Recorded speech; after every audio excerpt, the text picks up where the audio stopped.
It is time for the grand finals for the Valiant Smashers tournament, and we'll have deck list at the end of the video for you. Make sure you guys smash up and crap out of that subscribe button so you guys don't miss out on more Oz content. This is going to be a relatively quick finals here. You can thank the Centurion Mir match, even though it looks like a crazy 3D chessboard. But as long as you use your interactions and stop your opponent from playing the game, you'll typically be amazingly off here. And I also see that our duelist that hasn't hardly won RPS today actually gets a chance to play the game. And I see that we've opened up 3 interruptions down here. I don't care how good you are, trying to play through this much interaction typically does not feel good. So we'll go ahead and drop Primera. We're going to get dashed. They're going to go ahead and deploy ye old emblem here, which will go ahead. Hi, stand-up Centurion. How are you? All right, we'll go ahead, and there's our field spell. We'll go ahead and yeet this Primera out of our hand and bring up Trudea. Attempt a special. We'll go ahead and get Veilered there. Oh, okay. And we'll go ahead and set, and then we're going to go ahead and Magna Hut on the end phase. Okay, sure. I didn't want to interact this game anyway. We'll go ahead and we lose our Primera here. Disgusting. Go ahead and trigger and get our search into the Lubellion here. And we drew our Primera for turn. Gas, gas, gas. This is amazing. Go ahead and swing on over the Primera. Perfectly understandable. We'll go ahead and drop our own Primera here. And we do have that Ogre in our hand, which could do things, but our opponent's going to go ahead and hit that that concede button. Perfectly understandable. You know, it just genuinely spins out of control there. You don't have an answer for any of the 3 interactions that are in your opponent's hand. There just is not a lot you can do, unfortunately. That's why I said, like, this is a quick final, because you see, like, choke point, okay, well, there's not really much that you can do there. It's just kind of the struggle of playing this deck, so not a lot to really say there. All right, game 2 here. I said we've opened up Druis Worm, Stand-Up Centurion, Terraforming the Phalanx, and the Primera. Meanwhile, we've opened up Branded Regained Veiler, the Centurion Primera, the Emblem, and the Ghost Ogre. Okay, well, let's see what's going on here. We're going to go Field Spell, discard, and we're going to get Ogred. Well, you know, they said that Ogre would never find a place again in the format. Yeah, it would. Trust me. We'll go ahead and get Veilered on our Primera normal, and, you know, they're ending on a Phalanx. And there's not really much you can do about that. Alright, go ahead and pass turn. We're going to deploy our own Primera here and trigger our effect. Go ahead and grab the Phalanx here. Alright, go ahead, stand up Centurion field spell, discard. Go ahead and load on up. Go ahead, trigger our effect. We're going to go ahead and Phalanx. Alright, we'll go ahead and eat that. Up comes the emblem. Okay. Go ahead and emit trigger special. Go ahead and make Legatia here. Legatia goes ahead and rips. And we drew the Lubellion on into the Magna Nut. You know what? Sometimes when you got it, you got it. Like, that's insane. Alright, swing on in for 35. Alright, we're going to go ahead and Druis Worm special off of the Banish, which actually is pretty good. But they're going to go ahead and Magna Nut here. That way they can get this on the field. Alright, and that way they can go ahead and Lubellion on. Okay, there's the Branded Beast. Not too bad, not too bad. Alright, we'll go ahead and make the SP Little Knight to spin away the Druis Worm, because we do not want to see this being an interaction point right now. Alright, and we're going to go ahead and Branded Beast and get our good card back. There's a Druis Worm, and our opponent's going to go ahead and hit that nice little concede button for us, because once again, there is not a lot you can really do in this mirror match.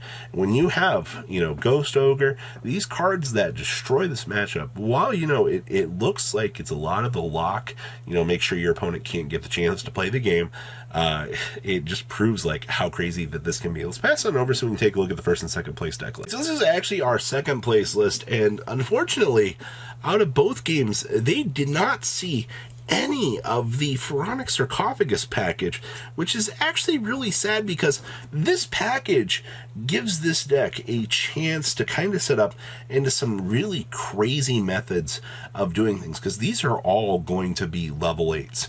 Basically, what ends up happening when you're playing this deck is you can spam these free bodies. Congratulations, your Primera now is making, you know, these synchro monsters now highly viable. So, you know, Legatia is now free. You are able to bring out, obviously the more insane little monsters here. You can even make Masaro over here with this deck in a much easier light. And I know the finals just were an absolute bricking showcase, but I really do like this build. I think that this build, if you wanted to mess around with Centurion kind of going forward, obviously there's things that you can optimize better, because this was a Valiant Smashers tournament, so a lot more people knew that Centurion and things were going to be coming into the room here as more viable decks to play against, which means, there's going to be a little bit more ramping up of things like Ghost Ogre, which you might normally see this be sided a lot more post-Valiant Smashers format, because ogering the field spell, any of the, the Crystal Beast when they're in their spell and trap mode down here, I'm going to call these Crystal Beasts because when they're in the spells and traps, I mean, they're just quick play trap cards.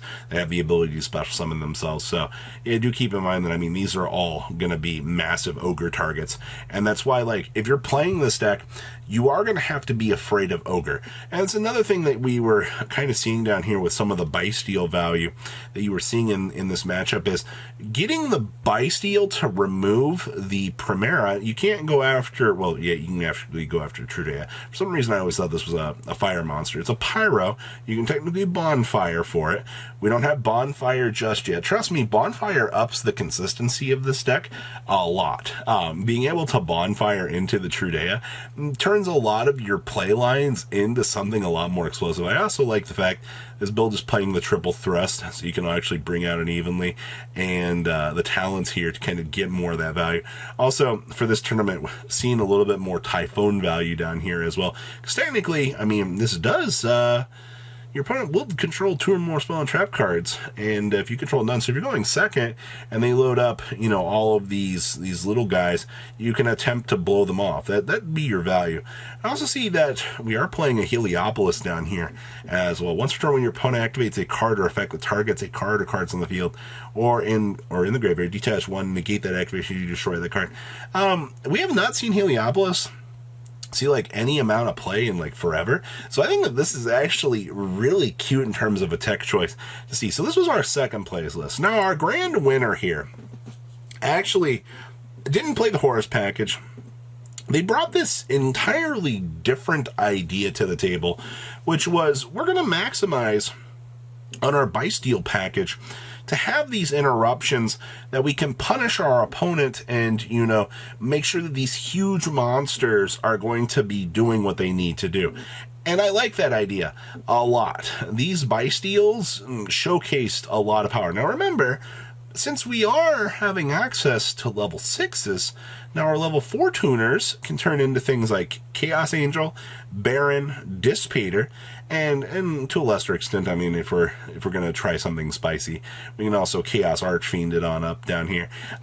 You kind of are changing the dynamic of the deck. Instead of it being this level 12 turbo toolbox, now we're adjusting the gears, and we're now seeing access to some of the other levels in the deck, which means, guess what? We're changing the ideas and the methods of work, which means, more unexpected things that the opponent's not going to necessarily know how to deal with. And that's why something like this, instead of it just being I roll Calamity Lock across your face, so you can't play the game.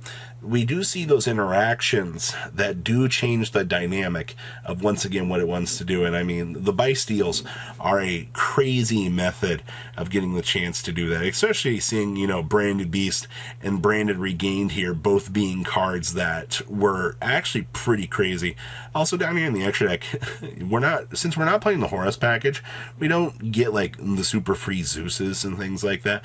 But because we're not playing that package, I mean, we can dedicate more to the level 10 packages, and we can explore those other options. The one thing I will give Centurion is the splashable ideas that you can put in with this package, whether it be Horus and more Bysteels for more of the control aspect.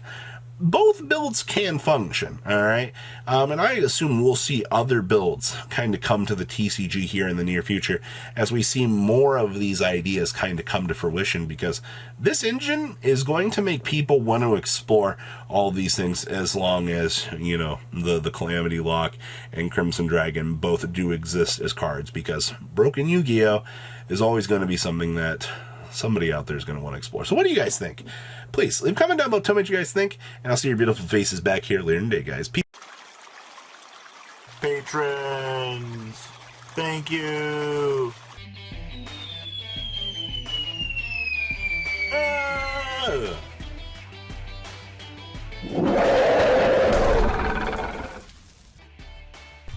Thank you so much for watching. Check out these other videos.